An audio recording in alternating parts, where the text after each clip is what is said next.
Hi, I'm Jo from Jo's Country Junction. Welcome to my home. I'm so glad you could be here with me today as I share with you some of the things I've been up to in the cross-stitching department. And if you just heard a sneeze down there, that's my dog Rosie. She's kind of confused today because I don't normally sit down too much during the day, and she thinks that being I'm sitting that it's time for pets and it's time for playtime, but it isn't. It's time for me to share with you my cross-stitch things. I have lots of good things to share with you. I have some finishes, I have some finished stitching, and I have some fully finished, and I have some starts, and I have progress, and I have just all sorts of things I can't wait to share with you. Before I get to that though, I wanted to answer a question that I've had because people have asked how I stitch. People have asked if I use magnification, so I thought I'd just kind of cover all those things. So for stitching, I primarily stitch on 40 count. I love 40 count. And so the next question people ask is like, do you use a hoop? Do you use a Q-snap? What do you use? I am a hoop girl, and I oftentimes use Morgan hoops, and I also use just a spring tension hoop sometimes for smaller projects. I'm not super picky, but I do like a hoop. I think I was an old time embroiderer back when I was a kid. I think maybe when I was like 5 or 6, my mom started teaching me how to embroider. And with that, she showed me how to use a hoop. So I think I just got used to a hoop. I still use a sewing method though. I just keep the tension on the hoop very, very loose. And so I can still use a sewing method when I do that. As far as magnification goes, I do use some, but I use it in the form of glasses.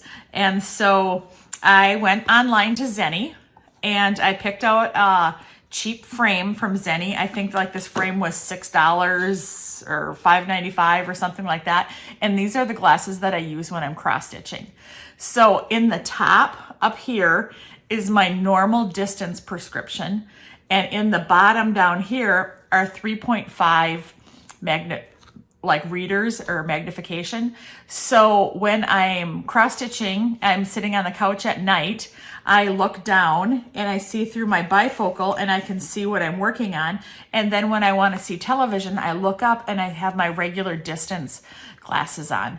And so it works out just great for me to be able to sit by the television and cross stitch.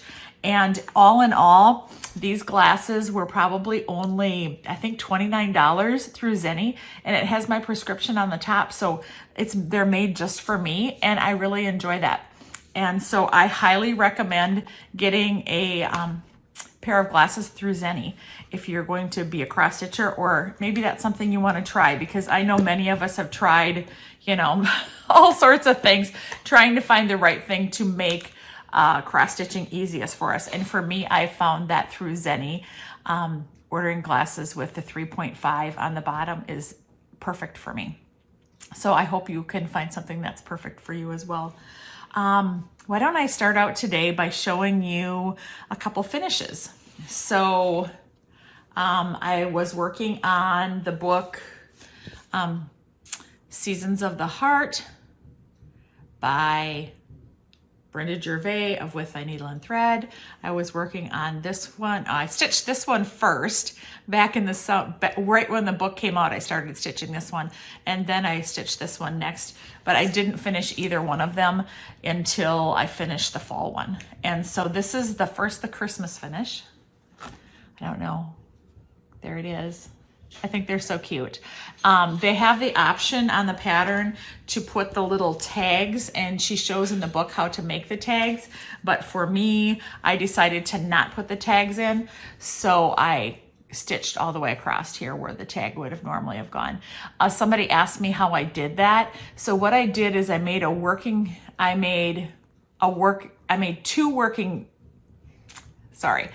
two copies. And so I took the second copy and I cut out this section right here and I fit it in right down here so that I could just stitch without trying to figure it out. I could just still look at a printed pattern and see it. So I made it two copies of it. I cut out one section right here And then I taped it into the other copy so that this section was right here, and I matched it up. I hope that makes sense. I can't even say the words right, but that's what I did. The trim I used this trim, and this I got from Etsy.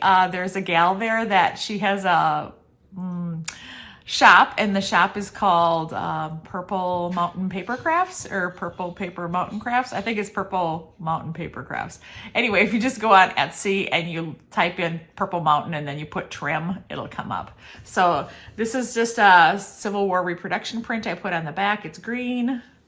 And people ask how I attach my trims. I use invisible thread. I'm not a glue girl. I like the invisible thread because I'm too impatient to sit and hold it so that it's in place. And just in case I ever want to do something different or take off the trim, I can easily do that if I have stitched it on with some invisible thread.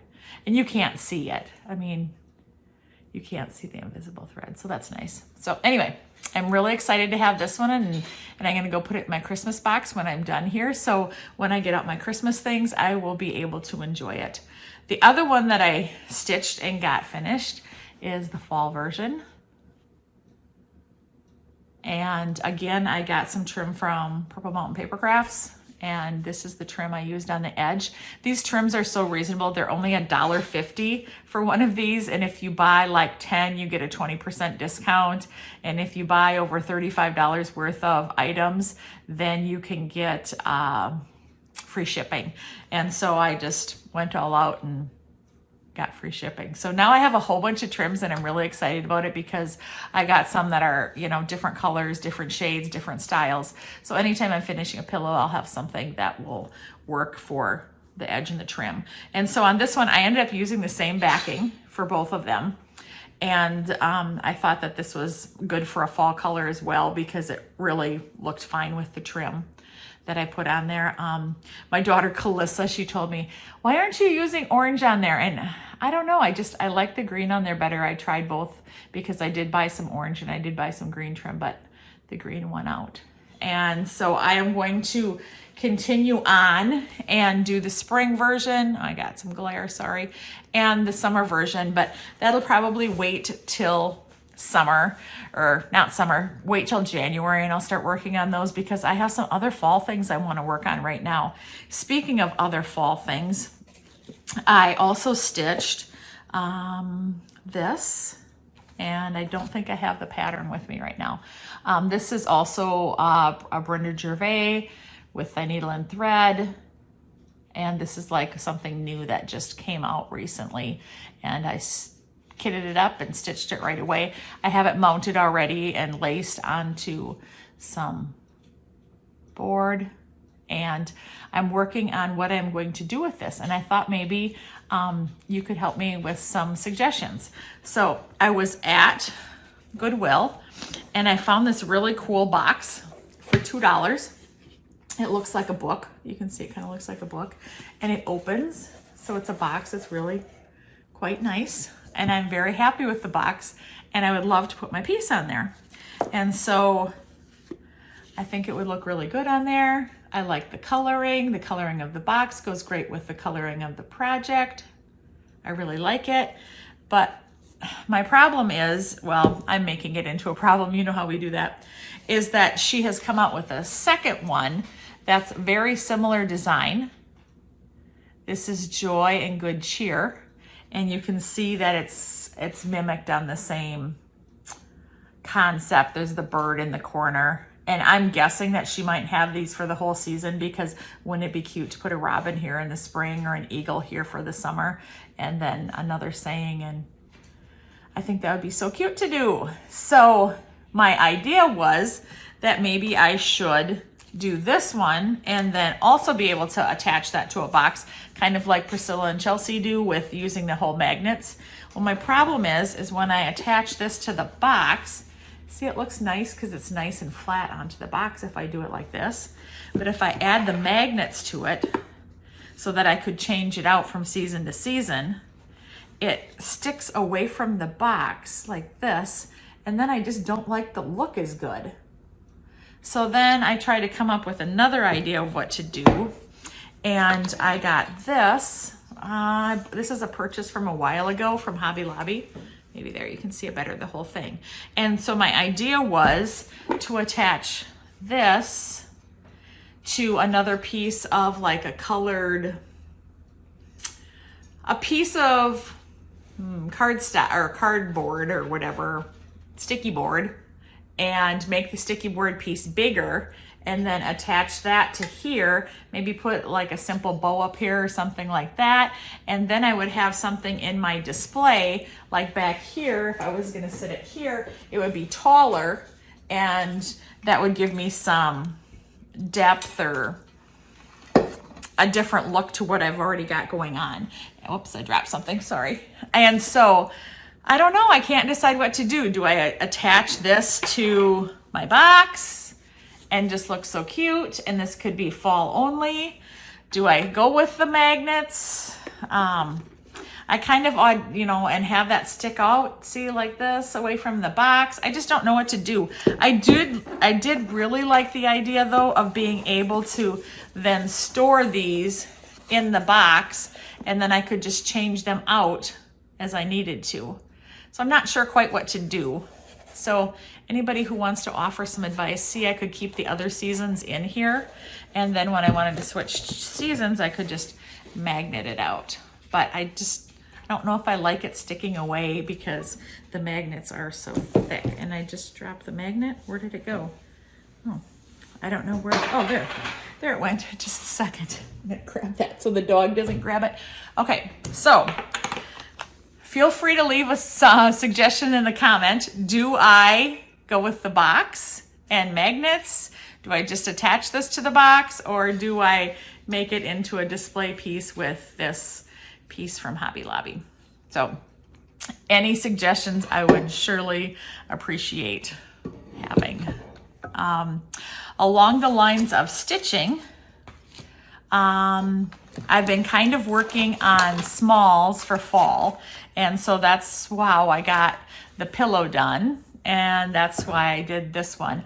I had so much fun this year when I was pulling out my fall decorations to pull out some cross stitch finishes, because I've not been cross stitching that long, so it's kind of my first time to be able to open my box and see all the fun fall things that were in there.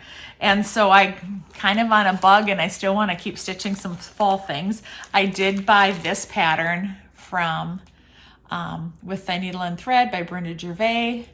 I'm not a big witch person. I'm not kind of like a witchy Halloween person.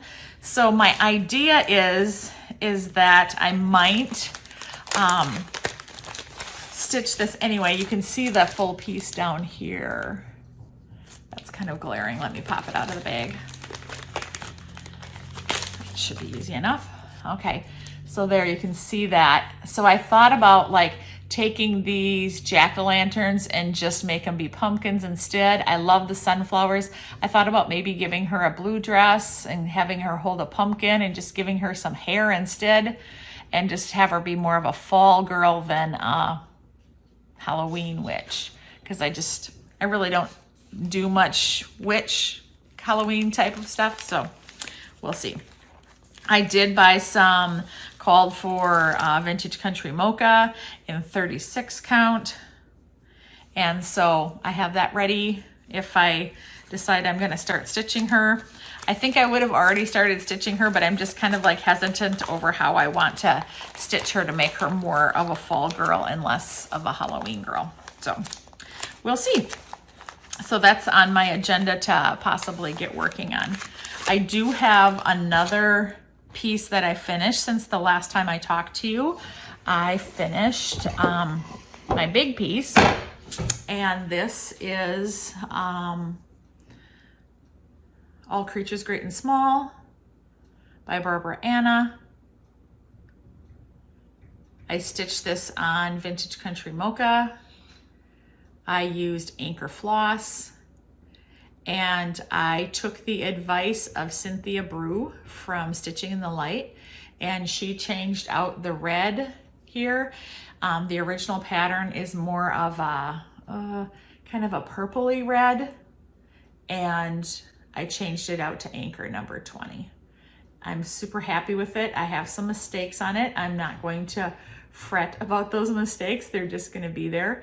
One of the mistakes is over here. This house is supposed to jut up against that, but what happened is I had the stitching ending right here and realized I was supposed to be over 3 stitches. So then that made my heel here have to go this way. So the slope of my heel isn't quite right, but I mean, can you really tell? And then my husband has passed away. I'm a widow. And so I put his initials here. Maybe I can do this. I put his initials here on the gravestone.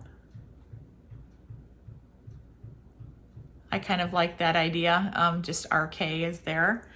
And then my daughter redid the centerpiece. Let me fold it this way.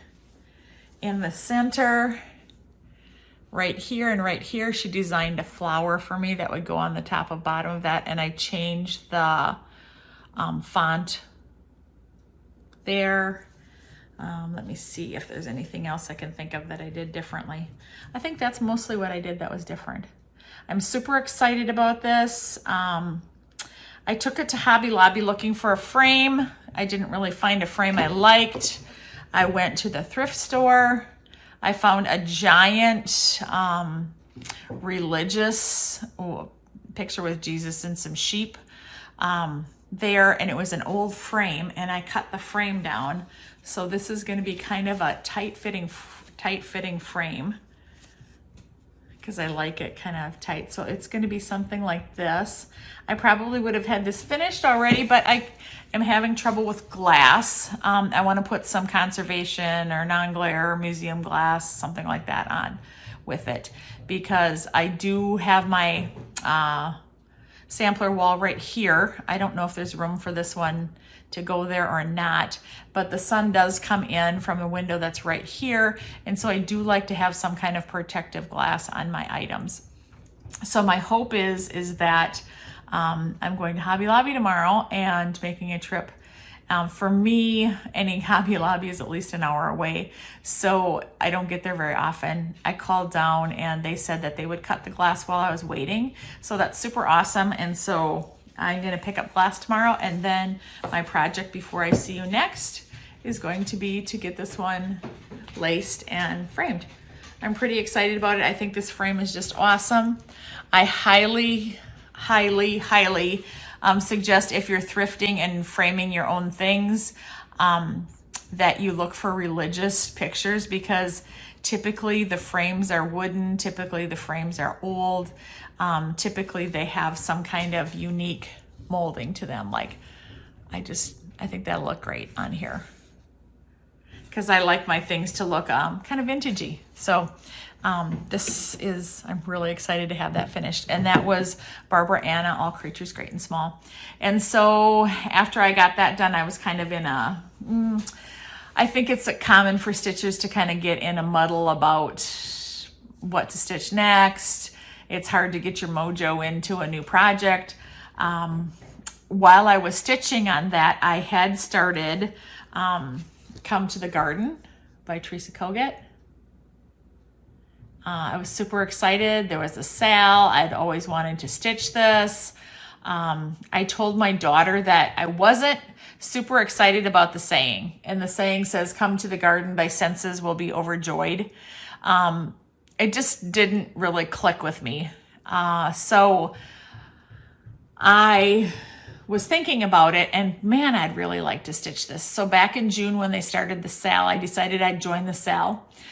And then I was trying to think of something different I could do. And so what I decided is that I was going to change the wording. And there's an old religious hymn. It's called In the Garden, I think it's called. But so anyway, it says, "I come to the garden alone while the dew is still on the roses." And they sang that song at my mom's funeral. They sang that song at my dad's funeral.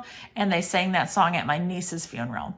So I decided that I was going to make this be a memorial piece for them. And that the wording would say, excuse me, the wording would say, I come to the garden alone while the dew is still on the roses. And my daughter, Kayla, who's just super awesome, she redid it. And so here's where I'm at right now. And this is how I'm working on those words. And I think the font she picked was great. I'm really liking how it's looking with the rest of it. I was stitching up here and had intended on just stitching down. This is the upper left corner I had started in. And I intended on stitching up all the way down. But I find that I like working from the bottom up, because later in the piece, there's a vase here and a vase here, and I like having the bottom stitched, and then I like being able to stitch the vase first and then the rest of it, and here the vase first and then the rest of it. I don't like stitching like from the top of the flower down to the vase. And so that's why I went to the bottom and I started stitching the words, and then I'll be working my way up. I didn't realize that this was as small as it is. I kind of thought it was big, but it is only, let me look, about 11 by 14, 11 and a quarter by 14 and a quarter. So I don't think it'll take too long once I can just get into the loop of doing it. I did time myself, and one of this style of flower takes about an hour. And so you can see how many hours I have left to put into it. I usually don't do those kind of things, but I'm stitching this one on Picture This Plus Vellum. I really like it for this piece. Vellum is one of my more favorite pieces, but oh, isn't that just so pretty? I just think it's so delicate and nice looking. So I'm stitching this one with all the called for colors, and this is going to be the main piece I'm working on for a little bit. I do want to warn anyone who's stitching this that the border isn't necessarily equal or even. So like up here, I think this goes 20 stitches and 20 stitches, and maybe down here it goes 19 and 19. It's not always the same number of in and out stitches. So I want to caution anyone to be careful with that. And then you can't blindly start sewing the border and have a pattern memorized, because down here, right here, you can see there's 3 stitches right here that don't necessarily make sense to me. I think the border could have been redone so that you didn't have to put these 3 stitches in here, but it's the way it's charted. I don't think you'll notice it once the whole piece is finished, but that part isn't my favorite. But I just want to warn anyone who is stitching the border to just pay attention, because that is going to be a problem area. And ask me how I know. I know because it was a problem area for me. I got the whole border and was ready to match it up together, and I was 3 stitches off and couldn't figure out why. And then I ripped all the way, well, I ripped from down here, bottom middle, all the way around to this upper corner. And it turns out I wouldn't have had to rip it out. I was so upset about it. I really would have only had to rip from here to here. Yeah, so I ripped all that out, restitched it, and now I'm going on it again. I'm so proud of myself for not just putting that into a basket and forgetting about it, because I know that it's so tempting to do. And I'm a gal that does a working copy. I'm just gonna flash this quick. I do a working copy like this. You can see that my daughter, Kayla, printed the lettering out for me. Here, I can show you this much. She printed the lettering out for me, and so I have this as a download if anybody else would like the change of the words, so that it says, I come to the garden alone while the dew is still on the roses. And then you can just tape that into your chart. And so I'm going to pop this back into the bag. But this is the primary large piece that I'm working on right now. I do have another large piece that I started. I started it beginning of September, and I just did enough to say I started it, and my goal is to have this finished by the end of by next summer. because I'm going on a retreat, and several of us that went to the retreat last year, we decided that we wanted to stitch this. And if you're wondering what I'm referring to when I say stitch this, this Christmas Garden by Blackbird Design. It is in the Home for the Holidays book. I really like this book. I'm glad I got it. But so this is the piece that we'll be stitching. And I have the tiniest of tiny little starts on it. Like I said, I just wanted to get it started because a bunch of the other people wanted to start a stitch along, and I put some stitches in, but I think I'm gonna finish my Come to the Garden first, and then I'm gonna use this as my primary piece. And so, as I said, I just got a tiny little start, and that's all. And I am stitching this. This is on Fox and Rabbit, and I am using flannel flower. So just a tiny little start, just enough to see about the colors and to see if I like the colors. One thing I did do, this chart calls for very few colors. There's only 4 different colors in it. And one of them is Calico Kitty. Well, the Calico Kitty I got is pretty brown. So I pulled a few other colors. So I might like do this flower and used brick. And I might do this flower in baked apple. I might do something like that to get more red flowers, because whenever I see it stitched, it's the red I like. And so I think that's just what I'm gonna do to try to not have it all be stitched in all the red to be stitched in Calico Kitty. I'm gonna use that for the entire border, I think, but we'll see. We'll see what happens as I stitch along. I might sub out more and put more different reds in there, because the Calico Kitty, as you can see here, it really isn't very red. It's really more of a light maroon, a muted maroon. Yeah, so that's where I'm at with that. And right now I have it on a gigantic half-yard piece of linen, and I'll cut that down once I get around on the border. And I'm a gal that usually stitches the border first, or at least the outline of the border, make sure that matches, and then use that as my taking off pieces as I start to stitch the center. The other thing that I'm working on is Redbird Sampler by Brenda Gervais with a needle and thread. I very much enjoyed working on this so far. When I first started it, I was so skeptical. The colors are super bright, and I'm not really a bright girl. You can see, like, this is one of the colors, and that's just not my typical. I mean, when I use a red, I use something closer to beets than I do, you know, this bright orangey red.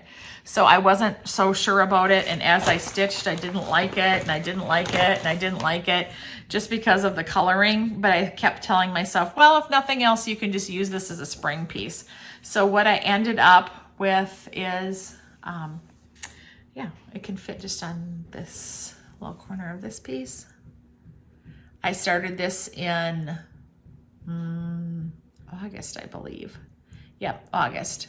I'm doing this as a stitch along with my blog. Some of my blog readers are stitching along with me. At first, I wasn't like, I started at the bottom because, as I said before, I like to stitch the vase and then the flowers, not the flowers and then the vase.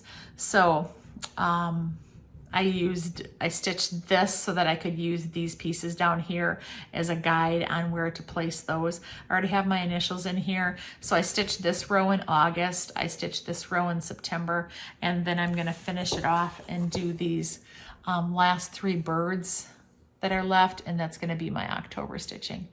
I haven't been hitting it very hard. On my blog, I have a lot of people that are newer stitchers, and to do this much in 1 month is a lot of work for them. And to do this much in a month, that's a lot of work for them too. So I just kind of toned it down and worked on that. I was saying about the colors, I wasn't sure about them. And then when I added the red around these, it just really made me feel better about the whole piece. And now I'm just super excited to finish it. So, and that was Redbird Sampler by Brenda Gervais of With a Needle and Thread. A lot of people have finished this already, and I'm gonna be so happy when I can say I've finished it as well, because it's a fun piece, and it's one that I'm sure will make a nice addition onto my sampler wall because I like to have things of different sizes.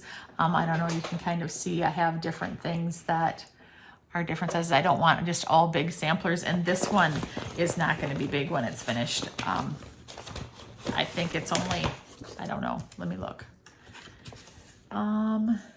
It looks like on 36 count it'd be 7.5 by 6.5, and I'm stitching on 40 count, so mine's going to be a little bit smaller than that. And I think I forgot to tell you I'm stitching that on Shrekie's Tan. I had heard a lot of other blog readers say that they were using Shrekie's Tan, sorry, by Needle Bling Designs. I had heard them say that they were stitching on something. So they were stitching something on that color, and I thought, well, next time I go somewhere, if I ever see Shrekie's Tan, I think I'm just gonna, check it out and see what I think about it. And so when I went to the retreat in July, they happened to have some Shrekie's Tan there, and I was so excited. And so they only had a half yard of it, and I usually just only buy, like a fat quarter instead. And so I just bought the half yard and decided I was going to try it. If everybody else was trying Shrekie's Tan, I was going to try Shrekie's Tan too. So it was really close to this starting, and I just looked at the color and I thought, well, I think that color will be just fine for this project. So I started using it right away, and I'm glad I did. I think it's really looking nice on there, and I really like having a different color of linen on my walls because I do like it when there's a variety of colors used, of different colors of linen used too. I don't like it if they're all the same shade. So that was Redbird Sampler, Needle Bling Design, Shrekie's Tan, all the called for colors on 40 count. So, okay, I've got that one done and put away. And the last thing I have to show you is, remember I said I was trying to stitch a lot of fall things because I had so much fun when I opened my fall box. Well, I had a eye doctor appointment yesterday, and so I wanted to take something with me while I waited in the waiting room. And so I wanted something easy. And another thing is when I go to the eye doctor, I know this sounds really weird, but I always think, oh my gosh, what would happen if I lose my project or if I forget my project? Because one time when I was expecting, I believe my daughter Calissa, I went to a doctor's appointment and I took with a quilt book, and I accidentally left it there. And I called about it, like a couple hours later when I got home and realized I had forgotten it, and somebody just took it home with them. So I always have this great fear that if I take a cross stitch project with, that something's going to happen to the project. So I check and double check when I take anything with because I'm so paranoid about leaving something there. So I wanted something that was small, simple, that I could take to stitch in the doctor's office. So I looked into my fall cross stitch stuff, and I was trying to see if there was something I could start or take with because all of the projects I had going were kind of not ones that I want to take to the doctor's office. So I looked and I had this. And this is Ye Old Crow Sampler by Heart and Hand. And I've seen this one for a long time. I've been watching Instagram as other floss tubers and other cross stitchers get their boxes open and they're starting to show their fall decorating stuff. And so many of them have little pillows and little cute fall related items. And I just want to have more of those. So I made the tiniest of tiny little starts in the doctor's office. And I even have my needle in the way here. So I'm just to AB, starting C. And so I'll probably just throw a thread in every night and see how far I get and see if I can get this one done before fall is done. And that shouldn't be a problem. And I'm stitching this one on Vintage Country Mocha because that's what I had some leftovers of. And I am stitching this with, I believe, Gentle Arts Raven is the color, I think. I didn't pull it out, but I'm pretty sure that's the color. It's kind of a greeny black, and I really like it because it's one of those colors, if you do this, it can kind of look more green or look more black. But it's so dark, it really looks black initially, and you can just kind of see a hint of dark, dark green in it when when it shifts in the light. I did order some black pom-poms because I do think I'll finish it with the black pom-poms, but we'll see. I'm kind of excited for that to get done and for me to have another project. It's kind of fun. I had a blog reader. Oh, I'm gonna grab something here. I had a blog reader send me a card, and it was this little Hallmark card with a beagle on it. And it says an Irish blessing. And inside the card, she stuck a fat quarter of vintage country mocha. And so it was so cute. And so I've taken that piece of vintage country mocha, and right now this is the shape of it. It was originally a fat quarter, but I pulled it out and I stitched this one on there. And then I stitched this one on there.